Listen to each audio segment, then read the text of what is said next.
shortages have prevented goods from moving as quickly as demand would like them to do. That's going to continue. And that means retailers have a lot of pricing power going into Black Friday. So they don't need to drop their prices to get you into the door. And we're back with another episode of the Midweek Exchange. I'm Natalie Nanowski, and as always, I'm joined by Brett House, Scotiabank's VP and Deputy Chief Economist. He's here to break down those big economic issues and explain what they could mean for you. Hi, Brett. How are you doing? I'm doing well, Natalie. It's good to see you in these first dark weeks of the year. Right, we're full swing into fall, and fall also means one of the biggest shopping days of the year, Black Friday. But we're hearing right now that consumers might not get the same rock bottom prices that they saw in previous years. Why is that?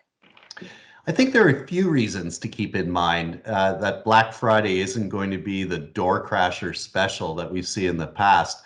First, in terms of online shopping, people have already moved massively into buying off the web. And so there isn't a big need to try to incentivize more people to get on to some of those big web portals that we've typically seen offer some great deals on Black Friday.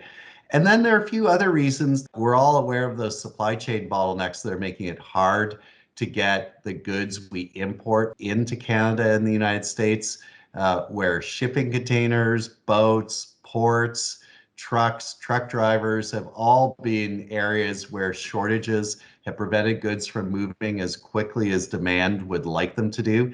That's going to continue, and that means retailers and the companies that supply them have a lot of pricing power going into Black Friday. So they don't need to drop their prices to get you into the door, either virtual or physically.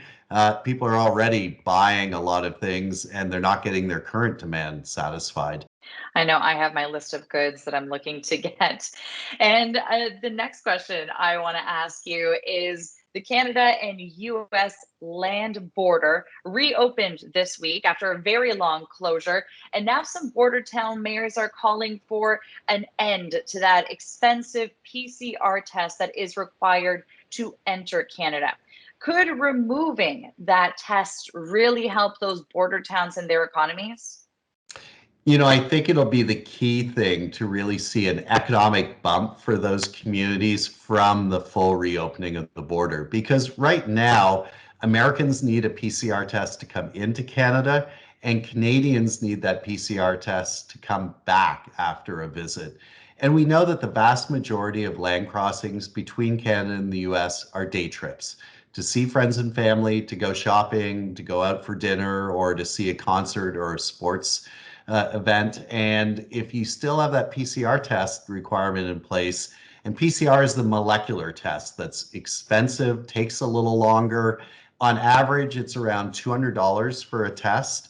And if you're a family of four, there's no way you can go to Buffalo for a day or over to Blaine, Washington when you're facing $800 in testing fees to get back to Canada. Yeah, we're going to be watching that issue closely. And what else should we be watching for in the coming week?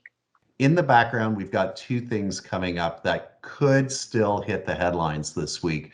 One is the climate conference in Glasgow, where we're getting down to the end of negotiations at the end of this week, and we're likely to see some announcements that will have an impact on Canadians. And secondly, November 22nd marks the reopening of Parliament in Canada following the September elections.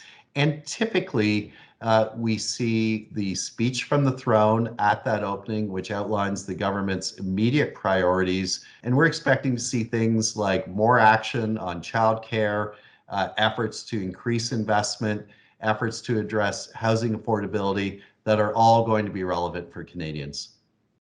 Be interesting to watch that for sure. Thanks so much, Brett. Good to talk with you.